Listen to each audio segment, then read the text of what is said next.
Hey guys, welcome to another episode of Jiu Jitsu Therapy with Chris Mize. I am Chris Mize. I'm here today with Coach Chris Bowen, who runs our board and produces our show. Appreciate you, Coach Chris. Love being here. Today's topic is something I've been kind of thinking of, and a lot of the stuff that we talk about on the podcast is things that kind of resonates with us. We see things, we hear things, things will spark a thought in our brain, and our brain will go in a direction, and it's like, well, that's pretty interesting, and I think somebody else might get some use out of the information or just sparking thought, because even when you look at your jiu-jitsu training, it's all about the stimulation and the experience of it that allows us to grow. So any perspective, whether you agree with it or not, is a perspective. You can disregard it. You can use it. It doesn't matter. But today's topic, I started thinking, for lack of a better term, we came up with the term seasons of your jiu-jitsu. So it's just like the seasons of the year where, you'll have the, spring, and the summer, and then the fall, and then the winter. We all have those. We've talked about having those little drop-offs where we feel like, just shit's just not working right. And, that can be, seasonal. So we have seasonal times, but a lot of times we just think, I'm just going through a slump, baby. I'm just going through a slump. I can't get out of this slump. And we get out of that slump, and then we're back in the spring of our jiu-jitsu, and it's new again. And it's like, that shit's working. It's feeling good. When you can roll the doors up and Right. turn it on, Right, and everything just feels good. It's not too cold. It's not too hot. That's right. That's right. And you say, man, that was awesome. That was an awesome roll, man. And you got it going on, and it's just like I said, you just get in that thing. It's not about, at that point, it's not about winning or losing a roll. It's about, man, that was good. I love to get caught with stuff when it's like, man, that was good. I didn't know where that came from. That was awesome, because it's just like, you're just so in that moment, and it's like, wow, that was some good jiu-jitsu. And I think people forget that it doesn't, every training day, it doesn't have to be the best training day. Mm-hmm. Sometimes you just got to go in and do the work. Right. And you may not realize that you're growing, mm-hmm. But, I know me personally, I've been in, days like, man, this week has just been blah. Mm-hmm. But later, when you have that great day and you end up using a technique or a flow that you'd been working on during the blah time, and it hits just so sweet, just like hitting the perfect riff on a guitar, and you're like, ooh. That was it. That was it. Yeah, I mean, we've all had days where we felt rough, and it's like, then we go to class, and it's like, oh, man, I feel bad. Man, I'm in it now. It's good. Then we've had days that's like, man, I cannot wait to get in on the mat, and then you suck. You go. Oh my God.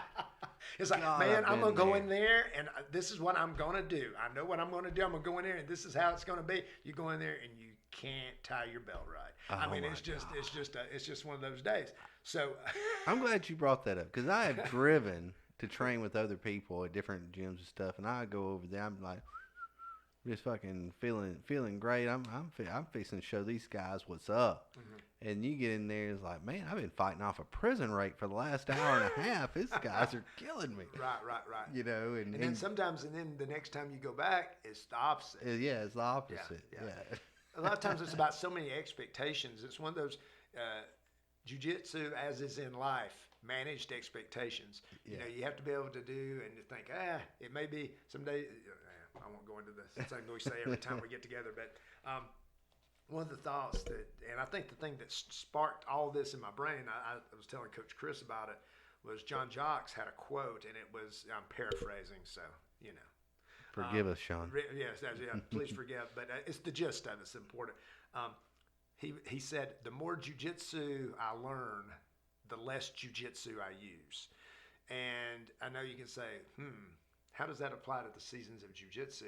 Well, and I think when he says he learns it, when you learn different, he's not going to learn a new position. He may learn a new way to move into something, or an open mindset. I mean, Eddie Bravo is one of his guys, one of the most innovative guys of our true innovative guys, not somebody who came up with one move. Yeah, just the way he... Right. It's innovation through the technique. Yeah. He did some things that were different than people had done. I mean, now he's become old hat. Now we say Eddie Bravo. He's, in everybody's mind, he's been, he's like ancient now because he's been around so long. But back in the day, he was like, and I don't think he innovated necessarily so much as, and I was talking to Robbie about this, is just as recently is I think his style of teaching was innovative. oh, that's true. That's true too. I think his style of the words he used versus he teaches a lot in flow, to whereas a lot of people says, okay, you got X number of techniques you got to know between this rank and that rank and blah blah blah, and they do teach flow. Don't get me wrong, but they focus on your curriculum, what you need to go. But I think he did a good job of, as far as seasonally goes, he did a good job of saying, okay, we're going to start here and we're going to go through a few things, you know. Right. I think for him too, when you kind of look at what he did, when you talk about the innovation of how he taught, it was very laid back. He's always been that laid back kind of thought process, you know, on things. When he would teach, it would be more about, hey, just kind of, like I said, go with the flow of the move. And it wasn't like, he was never like a drill sergeant or anything when he taught, but it was always very relaxed, and that, you know, went with the style that he was working on. So absolutely. But yeah, so I agree. You know, his style of teaching is part of it. You know, technically there were little modifications that were made. So that's really, you know, he had his own flavor of it, and he was able to, people kind of resonated with that, and he brought really his thought process and style, not just technically, is what brought a bunch of people into jiu-jitsu that probably would have never trained. Right. And that kind of goes into the seasonal part, because me personally, if you go into the seasonal of jiu-jitsu, is there are days that I want to work leg stuff. There's times of the year that I want to work, mount or escape or whatever. So as you go through the year, you know, sometimes you want to train harder. And I think springtime for a lot of people, I think, want to train harder. I think they feel good. The weather feels right. And I think for, say, wintertime, people kind of slow down a little bit, you know, maybe want to work a little bit more technique-oriented. But I think seasons of jiu-jitsu are as good for you as seasons of the environment. Because if every day's a sunny day, then what's a sunny day? Right. Well, you have to realize that you also have to, one thing, the ever changing, you know, when you work with different people and you see how you need to grow and things change and your partners get better, or you may have different partners, you learn directions that you need to go in. Like I said, talking about the John Jocks quote, you know, that guy knows everything there is. And so when he talks about the more he learns, he may learn some different positions. You know, some of the newer young guys may be doing something a little different. He'll pick that up. And he may somewhat alter what he's doing, but he always comes back to that root of what he does. Well, that's what I was going to say. Footlock's a footlock. Yeah, I was going to say, do you fear a man that, what's the Bruce Lee quote? Yeah. You fear a man that knows 1,000 moves, or a man that's done a move 1,000 times? Right. And I mean, yes, he is that. So he can pull that stuff off. But you know, we get better at those, and I guess we get those patterns in our brain, like you were talking about patterns and flow movement, and that's why I'm such a believer in movement training. You know, when we don't learn a technique, you know, just a technique. We learn the body motion that gets the accomplishment of that technique done is really what it is. And so when we start grouping techniques together, when you start looking at movement as a whole, the flow of move to move is one thing. I was thinking about this sometimes, you know, when you're having those lulls and stuff's just not working for you, it's kind of like, if you, back in the day, people don't do this much anymore, but we used to have those puzzles that you'd put together, you know, and you would lose a piece, and you'd be like, damn, I can't finish my puzzle because of this. And one night you're watching TV and you reach down between the couch and you find a piece of that puzzle. Right.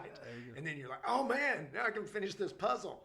Isn't that life, though? Right. You like this, but then you realize it's not the puzzle that you thought it was. So, right, it's another puzzle. But anyway, so you don't know. Sometimes the information you have now may come more into play down the road, you know, and that's why we're always trying to practice and roll and have more aliveness training. So what you're saying, the way I'm going to interpret what you're saying is when you're teaching somebody, you basically have to say, this may not make sense now, but it will. Well, so much. I mean, that's happened so much. We'll do something, and I'll show something, and then I've had people come up to me a month later and say, "That's it."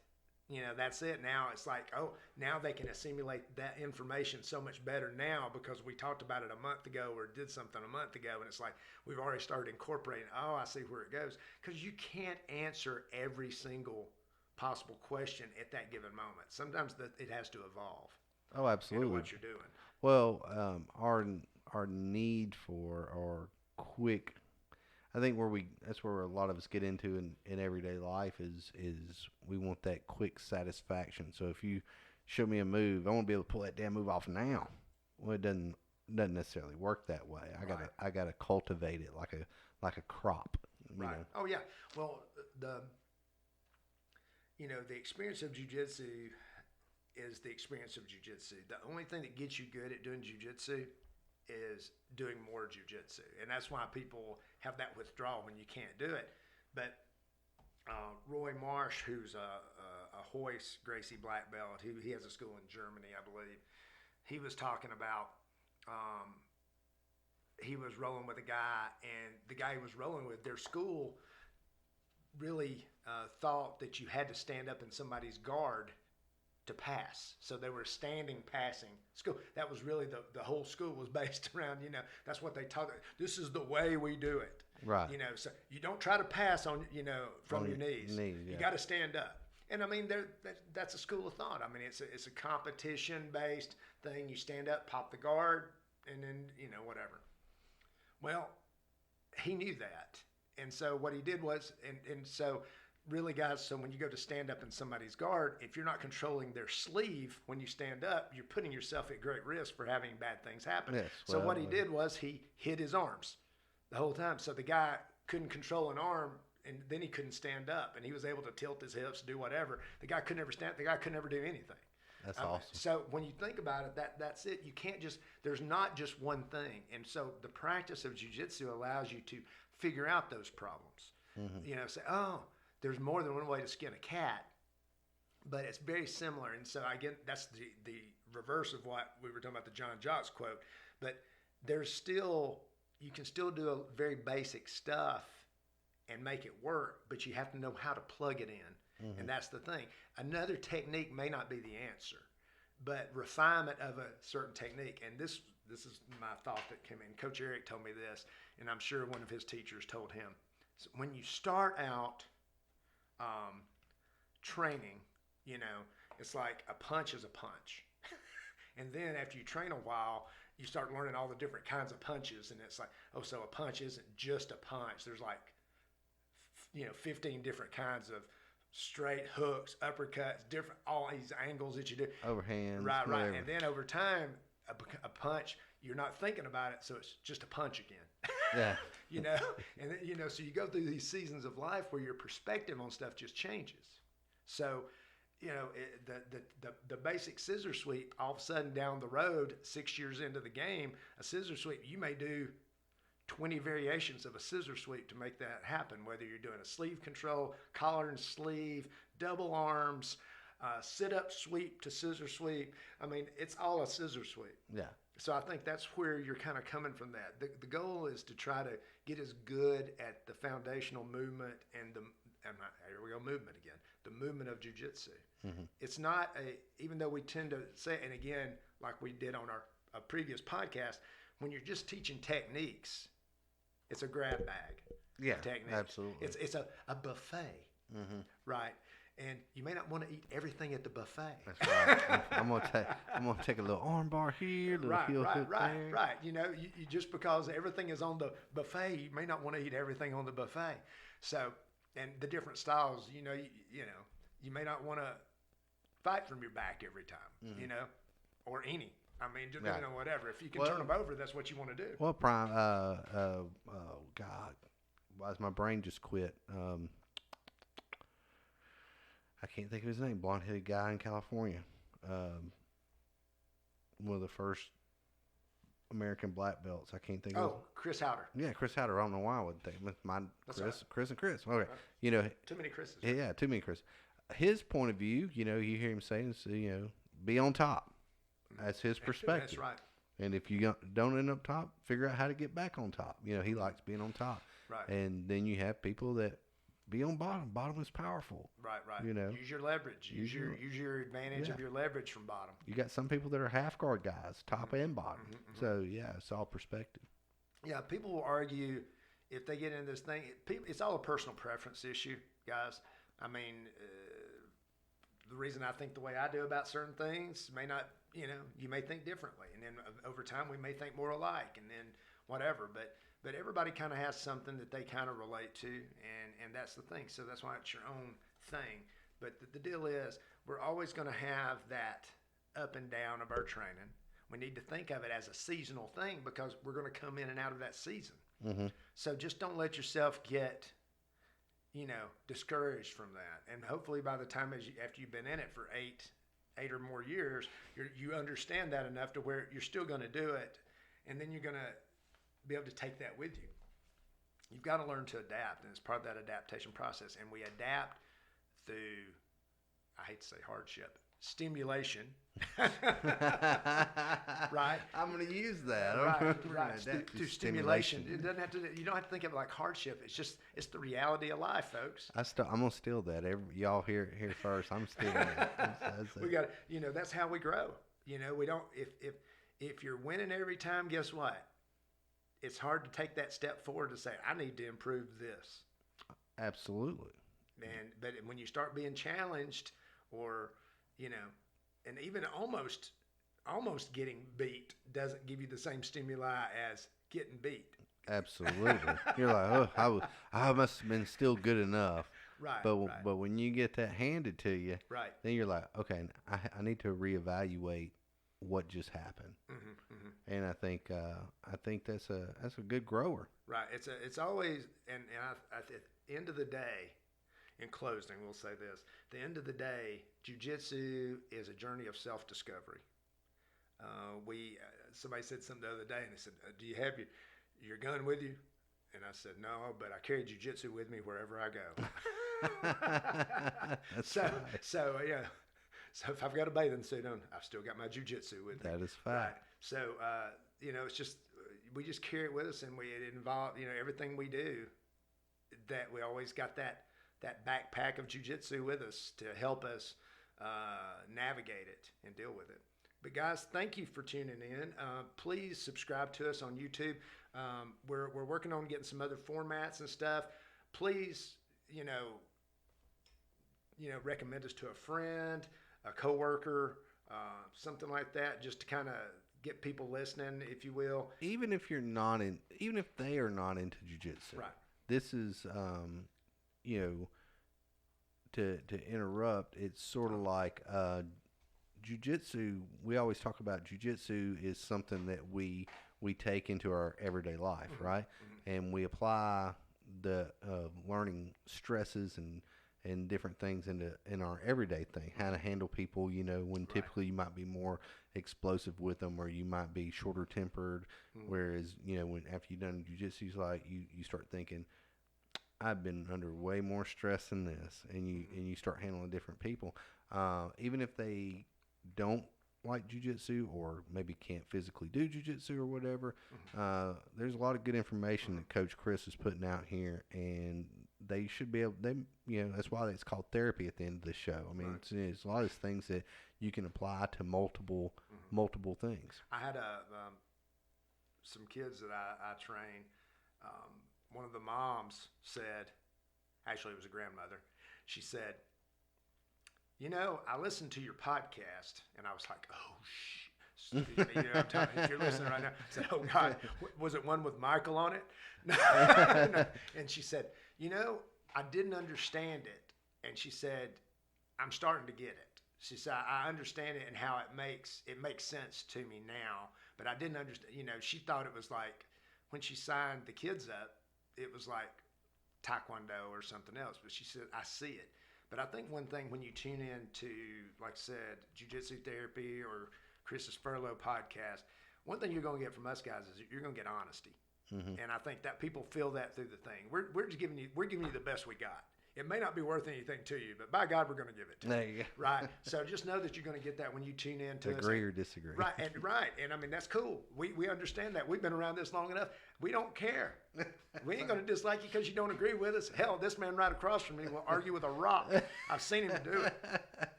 That's right. His advice is pretty damn good in most cases, though, I found. Yeah. But anyway, guys, again, thank you for listening. And just keep up your end. Try to listen when you can. Recommend us to folks. And we'll try to give you the best we can do. But until next time, talk to you later.